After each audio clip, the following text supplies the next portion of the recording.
સુરતના વરાછા વિસ્તારમાં રહેતા ઉદ્યોગપતિના ફ્લેટમાં ચોરી કરવા ઘૂસેલો ચોર સીસીટીવીમાં કેદ થતા પોલીસે ઝડપી પાડ્યો હતો।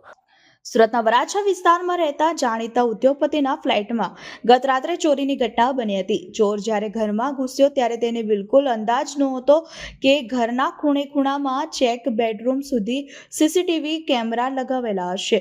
સામાન્ય રીતે સુરક્ષા માટે લોકો હોલ કે ગેલેરીમાં કેમેરા રાખતા હોય છે। ઉદ્યોગપતિની સતર્કતાએ ચોરની મુશ્કેલી વધાવી દીધી હતી। પલંગ પર બેસીને આરામથી ચોરી કરી હતી। જે ચોરીની ઘટના બેડરૂમના સીસીટીવીમાં કેદ થઈ હતી।